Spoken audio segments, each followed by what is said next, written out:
at First Sight, Season 11, Episode 12 review. This is Couples Couch with Pat. And I'm Cam. Let's talk about what happened last week before we talk about what happened last night. Before we talk about what happened in last night's episode, we're going to reveal, or I'm going to reveal really, a fun fact about Pat.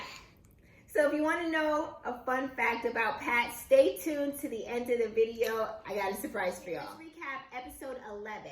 So last episode, the couples were married for about 3 weeks. Dr. Viviana stopped in to see all of the couples, and she kind of like made her rounds. Handing out the worst advice. Handing out the worst advice about trust and intimacy. Dr. Viviana recommended that Miles and Karen take sex off the table until after decision day. Can I offer up an idea? What if the two of you decided just to take that off of the table?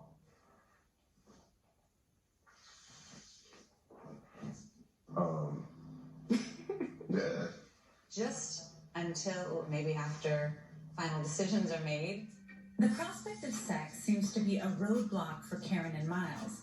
So for them, it's important to establish other forms of affection and physical intimacy on a regular basis. That way, the idea of sex will feel more organic once they're ready. For now, I believe removing the pressure of sex from the equation can help them get there. How about you shut the hell up? And get on with your green dress. No, I mean... I'm just kidding. She recommended Olivia and Brett to not focus on long-term decisions right now. And then Olivia and Brett got into an argument, and he called her insecure, which you know made her extremely upset. And insecure. And then Dr. Viviana recommended that Henry and Christina practice basic hand-holding and touch because they do nothing. Henry said he isn't very confident, and then Christina told Henry that lack of confidence is a deal breaker for her, and that clearly hurt his feelings. That was pretty mean. I mean, come on. And then Amani wants a dog, and she said that she'll spray the dog in the face with water to control his bark, and Woody thinks that she's insane to say that. Like, he thought that was the funniest thing ever. And that was pretty much episode 11. Yeah, she's going to the reunion with 9 fingers. Let's move on to what happened in last night's episode, episode 12. The review will be another high-level overview. I'm only hitting the high points, y'all. I'm not going through this entire 2-hour episode because not everything is relevant or important or interesting. So we're just getting the high points. So the show opens up with Woody and Amani discussing their finances. Woody says he spends about $500 to a band, which is $1,000, on clothes monthly. They sure are. So yeah, roughly about 500, between 5 and a band. For the month?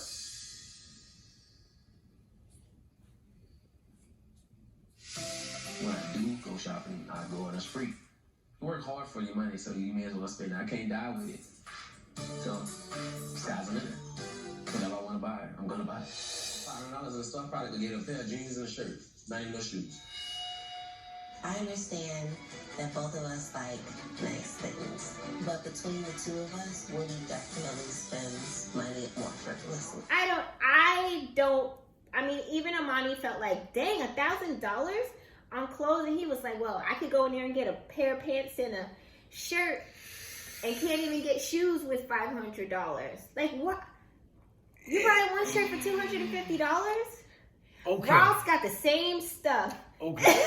I mean, the quality might be a little different. And I can't talk much because, I mean, t-shirts and basketball shorts and flip-flops all the time. Right. I haven't seen $500 to $1,000 a month in your wardrobe, Woody. I'm sorry. Well, you know he likes to dress. But and he I haven't seen dress. it. I don't see it. So apparently you can stop spending your money on clothes. Yeah, that much money. If on you clothes. spending $500 on your clothes monthly, you can stop because it's a waste. I don't see it. I'm sorry. Yeah. it's not being seen, because I couldn't look at Woody's outfit and be like, dang, he spent $1,000 on that look. And that's what I'm saying. Because I see dudes that I know don't spend that much on their outfits that I see in real life. And I'm like, yo, this dude is always fresh. Yeah. I mean, Woody's got some nice pieces, Yeah, but I haven't seen a multitude of ensembles that would make me believe Not a that multitude. you're throwing a band at your closet every month. I'm sorry, I don't say it. To each his own, but he'll realize And real you on fast. camera. Like, Yeah, he'll realize real fast in marriage, and when you have priorities and kids come into play, $1,000 on clothes ain't gonna happen monthly. That's it ain't happening monthly now. Let's move on to the next scene. The next scene shows Olivia and Brett deciding to call Pastor Cal, because Olivia is not over their argument they had in last week's episode. That's my pastor. So she wants to call Pastor Cal for advice. She expresses to Pastor Cal that she feels that off-camera Brett is a sweet guy, and on-camera Brett isn't as sincere, and he's kind of extra sarcastic, and she just wants to make sure that he doesn't think this is just a TV show, that this is their marriage. Yeah. Let me ask you, Olivia, who is the off-camera Brett? He's a nice guy. He's caring, he's thoughtful, and he's just Brett.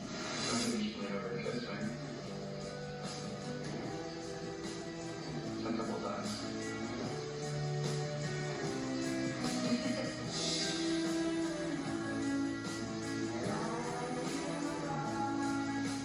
I feel like sometimes when the camera's around, it's a little bit extra and a little over the top sometimes. But I mean, You gotta give the people something to want to watch. Yeah, it is odd though, because you would think if you heard that argument that it would be going the other way. Like when we're on camera, he puts off this nice guy persona, blah, blah, blah, blah. Yeah, and when it's he's like off, flipped. he's not that nice.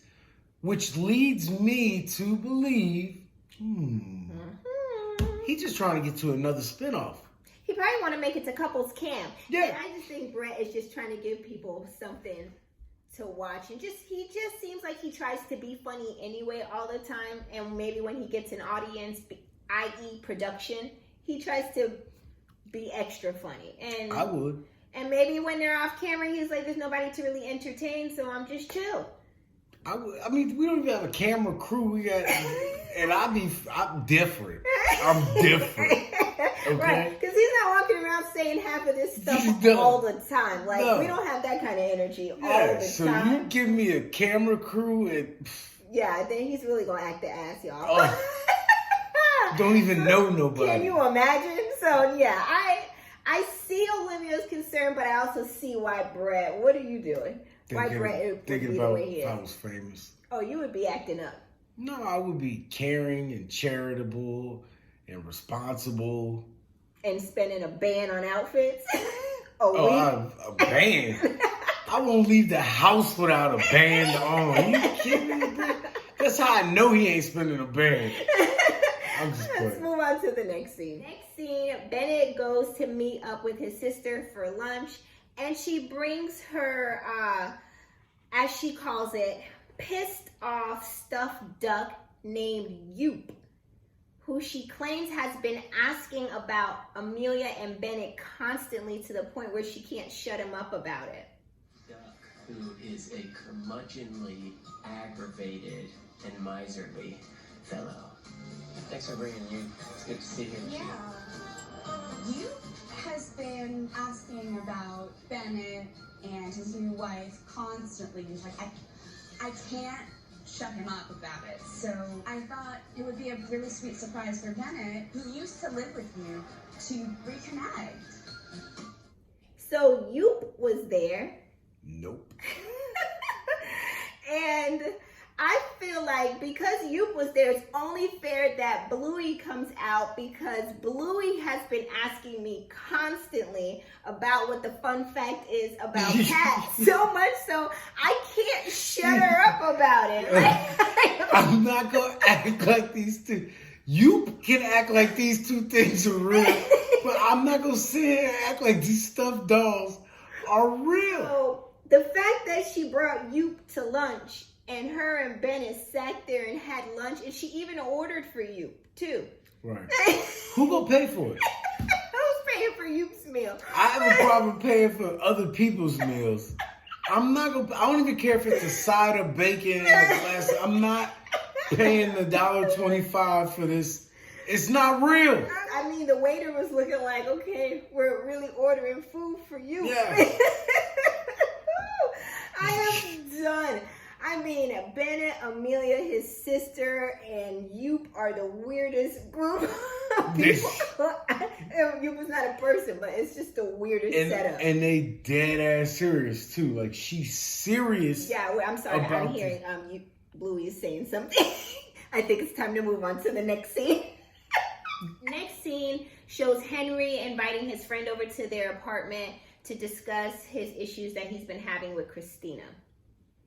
I just saw from like that small lens of like the housewarming party some pretty serious differences between you two, and I don't know if those are differences that necessarily can complement one another. The way she spoke to production was completely out of line. Yeah. It's kind of ridiculous that everyone expects us to just have just flowing conversation. It's just dumb. No, that's not gonna happen.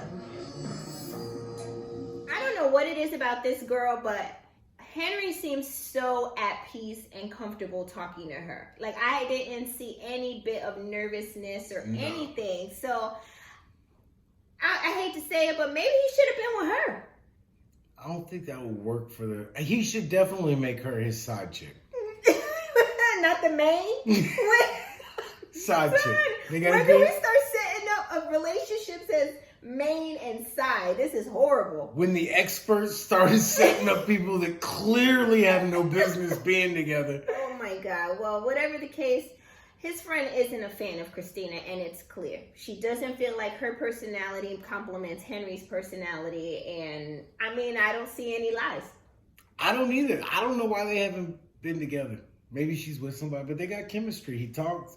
He's at peace when he talks to her. I actually can dig this Henry. Like, he's kind of cool. Yeah, he's chill. Yeah. Exactly. All right, let's move on to the next scene. Amani and Woody and Karen and Miles, they all meet up for lunch, and Karen and Miles let them know that they're planning to foster a dog. Miles and I are thinking about fostering a dog. That's gonna be nice. My God, here we go with this dog conversation again. How are you against a dog, but you... Honestly, I don't even want the dog, period. I didn't bring nothing up. I was like, Cameron foster the dog is not helping my current situation just because my wife wants a dog. She's gonna see them. Oh, they got a dog. Why we can't get a dog? That's your friend. He got a dog. Oh my God. Let's foster a dog. Just 2 episodes ago, she felt unsafe in the house, but she feels safe enough to foster a dog 2 episodes later. But you know, I got nothing. You ain't bringing nothing into this house until things change in this house. I know. I'm like, how one did more y'all distraction get from here? or excuse. Nah. Yeah, I'm like, come on now. But that's what they're planning to do. And Amani wants a dog. And who so gonna take bad. care of the dog when I leave in After 4 decision weeks? day? Yeah.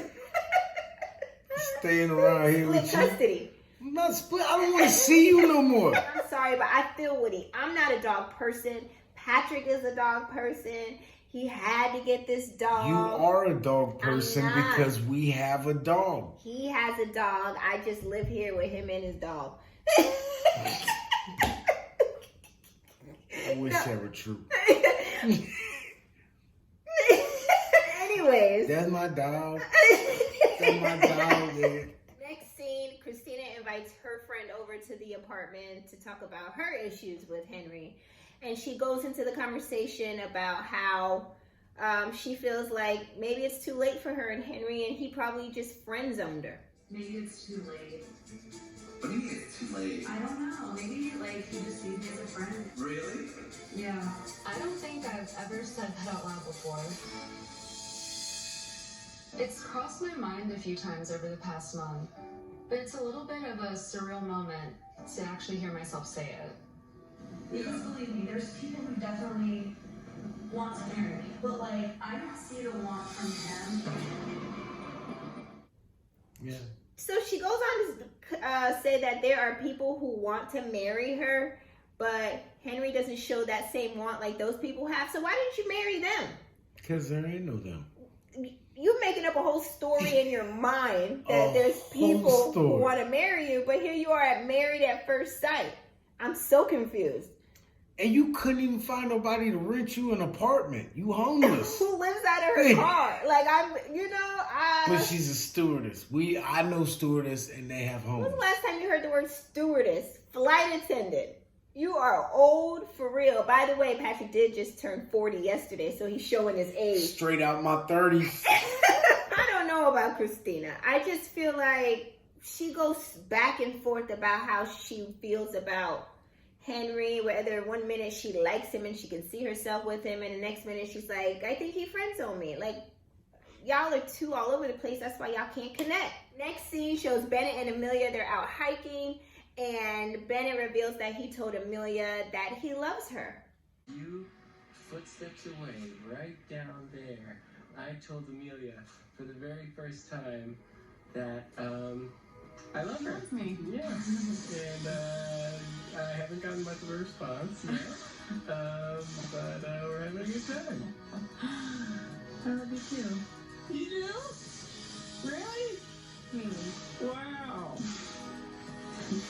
She told him that she loves him too. And then gave him a dry, lipless kiss.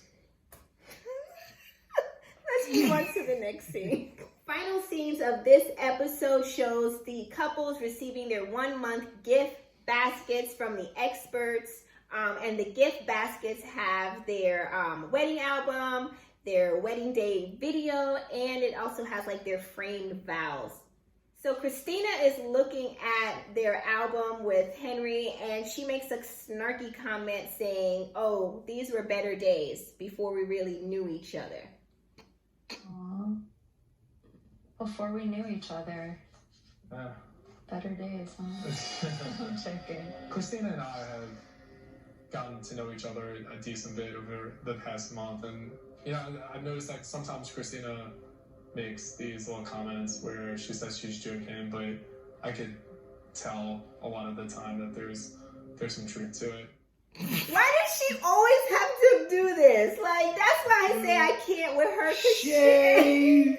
She always has to come in with some snarky comment all the time. And that's why I can't keep up with her, because one minute she here and one minute she ain't here. I definitely... That's how she live her life. One night she sleep here, one night she sleep here. It's all in the trunk, baby. And that's it for episode 12. So now let's talk about the fun fact about Pat. So you guys are never going to guess what the fun fact is. So Pat is actually the face of the Pro-Line Comb Through Texturizer. I know you guys have seen this at Walmart, CVS, Target, Sally's. It's literally everywhere. And even when I first met him and he did tell me that he was the face of this box, I thought he was lying until I met his parents and his grandparents, and they have the newspaper clippings of him being the face of this comb through texturizer. I about lost my mind. Like, I thought it was the funniest thing ever. So tell us how you became the face of this comb through texturizer, and at what age? I was like 15 years old. And they had an open call here in Dallas, in the Dallas area. And I guess my mom heard about it on the radio, so we went down there, tried it out. They picked me, we had a photo shoot. It was all cool, man. Yeah. Real cool experience. That's so funny. Never thought I'd be on there. So when I go to the hair store, because I'm well known at the hair store, the owners always get a kick out of this box. Every time I walk in, she's like, it's your husband. And I'm like, yes it is. It's my husband. So that's the fun fact about Pat. Check him out at your local Walmart, Sally's, Target, CVS. Or drop a comment in the comment section below if you have already seen this box before and now you know who it is. How funny. Let's get ready for next week's episode. I think it's going to be explosive. They show Brett moving out of the apartment and moving back home because they are now in quarantine. Like COVID had really hit. It's like the beginning of COVID. And I see where Karen is crying and Miles saying he doesn't want to be in the marriage anymore. I saw something about Woody saying Amani checked his DMs and she saw some conversations in there. So this is what we've been waiting for, you guys. Next week's episode, stay tuned. And then stay tuned to Couples Couch because you know we're going to have some comments about that. So in the meantime, drop your comments about this episode in the comment section below. You know we will hit you back. We love going back and forth with you guys and talking about what these episodes are about. And also click the like button and click the subscribe button to support our channel. Thank you guys for watching, and we will see you guys in the next episode. Bye, you guys.